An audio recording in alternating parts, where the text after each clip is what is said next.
The sun blazed over the endless Arizona plains, turning the dust into shimmering gold. The wind whispered through the dry grass, carrying the faint sound of horses somewhere in the distance. It was late afternoon when Eli Turner, a quiet cowboy who worked the remote edge of the Canyon Ridge Ranch, heard a cry, sharp, panicked, echoing through the red rocks. At first, he thought it was the wind playing tricks on his ears. But then it came again, a woman's voice trembling yet strong. "Help! Please! Someone help me!" He tugged his reins, and his horse Jasper stopped instantly.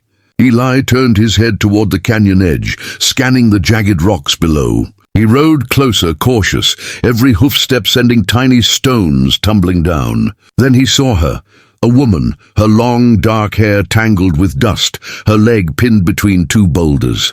Her clothes were torn at the hem, revealing the rough scratches on her ankle where the stone had trapped her.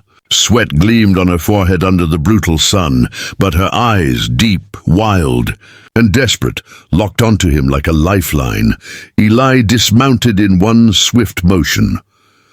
"Hold still, ma'am," he said, his deep voice steady. "I'll get you out." Her breathing was quick. "Please, I've been here since morning. I can't move it. The rocks won't budge."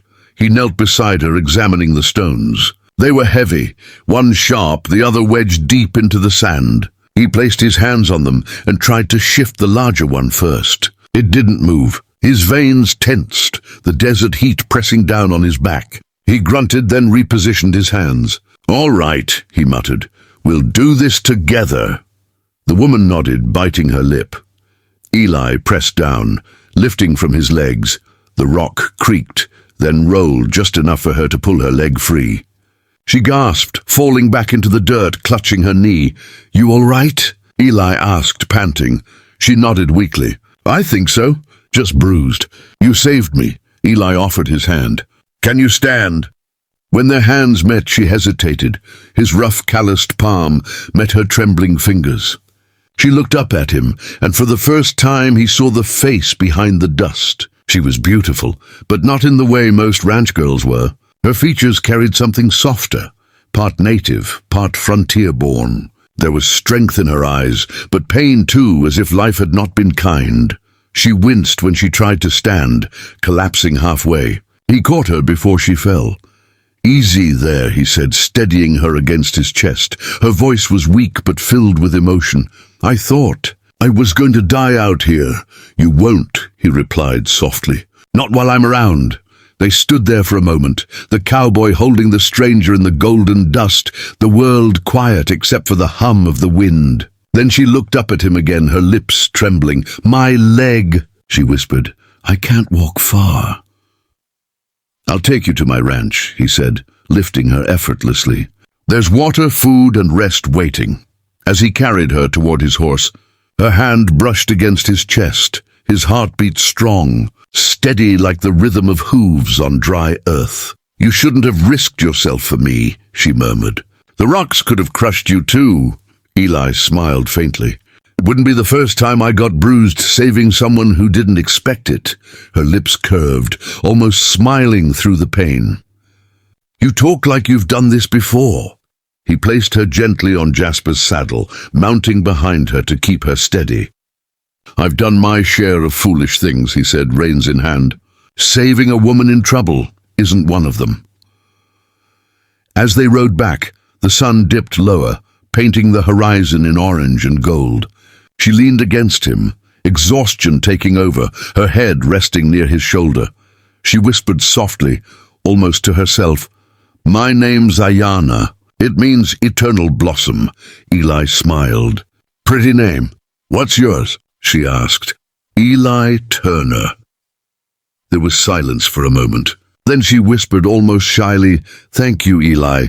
You didn't even know me, and yet you came." He looked down at her, her face half lit by the sunset. "Didn't need to know you," he said quietly. "You called for help. That was enough." They reached his ranch just before dusk. The land stretched wide and lonely.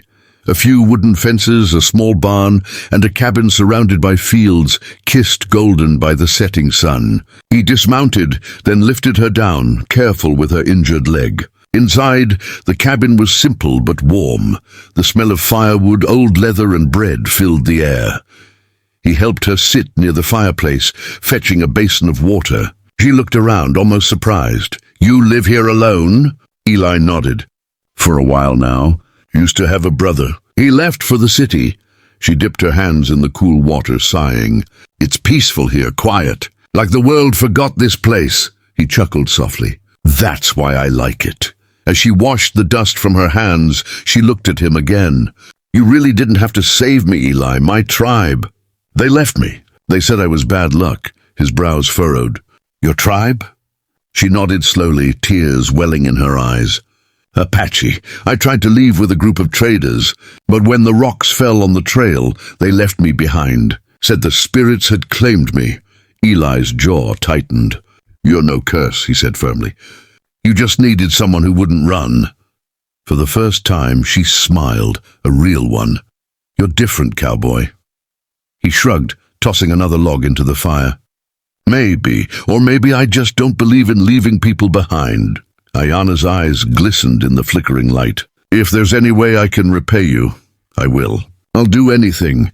Eli froze, his hand on the fire poker. The silence between them thickened. She didn't mean it the way it sounded, but the words hung heavy in the air. Slowly he looked back at her, her face sincere, her tone filled with gratitude, not shame. He gave a small nod. "Rest first. We'll talk later." Ayana lowered her gaze, her voice barely above a whisper. "You don't understand, Eli. I owe you my life. If I have to, I'll bear your child or stay here forever. You saved me from death. That's not a debt I can ignore." Eli stood still, his heart pounding. Outside, the wind howled softly through the canyons, a lonely sound like the whisper of fate itself. He turned toward her, his voice low, steady. "You don't owe me anything, Ayana. Just heal, that's all I want." But as he walked away, she looked at him with eyes full of something more than gratitude, something he hadn't seen in a long, long time. Hope.